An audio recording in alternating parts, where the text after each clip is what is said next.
Good day everyone, I am Clarence Agno, and for today's vlog I am going to tackle about the meaning of culture, characteristics and functions.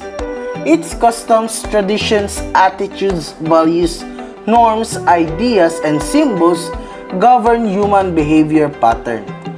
So what is culture? Culture is a set of experiences, assumptions, and expectations of a person about how they behave ethically or unethically.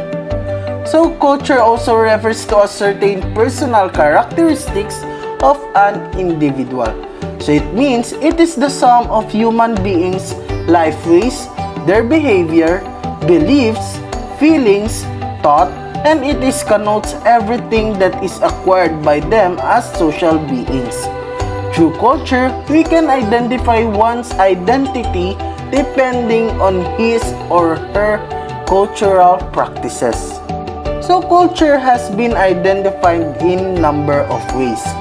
So first is according to Edward Tyler, culture is defined as the complex whole which includes knowledge, belief, art, morals, law, customs, and any other capabilities and habits acquired by man as a member of society. Second, in line with Cooley, Argely, and Carr, the entire accumulations of artificial objects, conditions, tools, techniques, ideas, symbols, and behaviors patterns peculiar to a group of people possessing a certain consistency of its own and capable of transmission from one generation to another.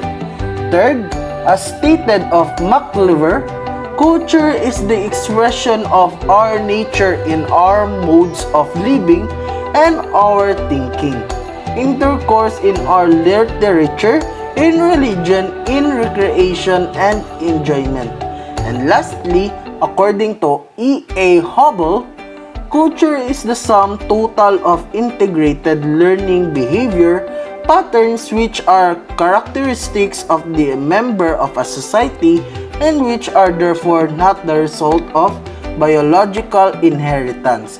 So culture is a collective heritage learned by individuals and passed from one generation to another. The individual receives culture as part of social heritage and in turn may reshape the culture and introduce changes which then become part of the heritage of succeeding generations. Now, let us proceed to the characteristics of culture. One is learned behavior. It is the behavior that an individual learned from his or her culture. Second is culture is abstract. Culture exists in the minds or habits of the members of a society. Culture is the shared ways of doing and thinking. Third is culture is a pattern of learned behavior. The definition of culture indicated that the learned behavior of people is pattern. Fourth is culture is the product of behavior. Culture learnings are the product of behavior. As the person behaves, there is an occur changes in herself or himself. Fifth, culture includes attitudes, values, knowledge. There is a widespread error in the thinking of many people who tend to regard the ideas, attitudes, and notions which they have as their own. Sixth is culture also includes material objects. So man's behavior results in creating objects. Men were behaving when they made these things. Seventh is culture is shared by the members of a society. The patterns of learned behavior and the results of behavior are processed not by one or a few persons, but usually by a large proportion. Eighth is culture is super-organic. Culture is sometimes called super-organic. It implies that culture is somehow superior to nature. The word superorganic is useful when it implies that what may be quite a different phenomenon from a cultural point of view. Culture is pervasive. Culture is pervasive. It touches every aspect of life. The pervasiveness of culture is manifest in two ways. First, culture provides an unquestioned context within which individual action and response takes place. Not only emotional actions, but relations actions are governed by cultural norms. Second, culture pervades social activities and institutions. Tenth is culture is a way of life. Culture means simply the way of life of a people of their design for living. So according to Clockhorn and Kelly, define it in his sense, a culture is a historically derived system of explicit and implicit designs for living, which tends to be shared by all or especially designed members of a group. 11th is culture is a human product. Culture is not a force, operating by itself and independent of the human actor. There is an unconscious tendency to defy culture, to endow it with life, and treat it as a thing. Culture is a creation of a society in interaction and depends of its existence upon the continuance of society. 12 is culture is idealistic. Culture embodies the ideas and norms of a group. It is sum total of the ideal patterns and norms of behavior of a group.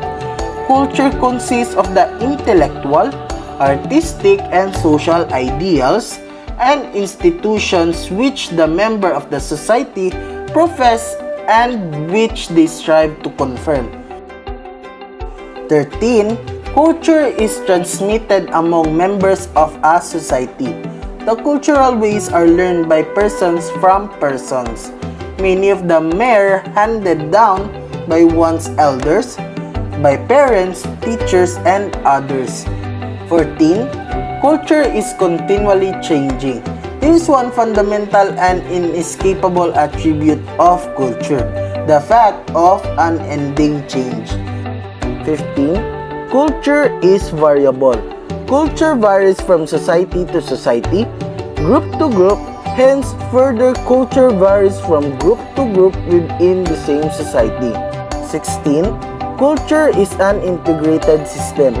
Culture possesses an order and system. Its various parts are integrated with each other and any new element which is introduced is also integrated.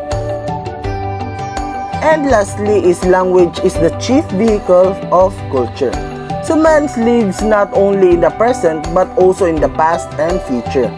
He is able to do this because he possesses language which transmit to him what was learned in the past and enables him to transmit the accumulated wisdom to the next generation. So what is the function of culture?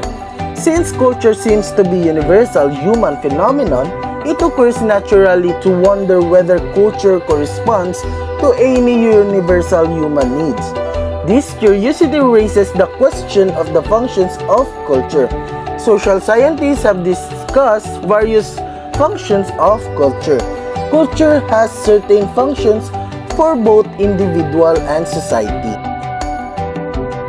Number 1 is culture defines situations. Each culture has many subtle clues which define each situations. It reveals whether one should prepare to fight, run, laugh, or make love. Number 2, culture defines attitudes, values, and goals.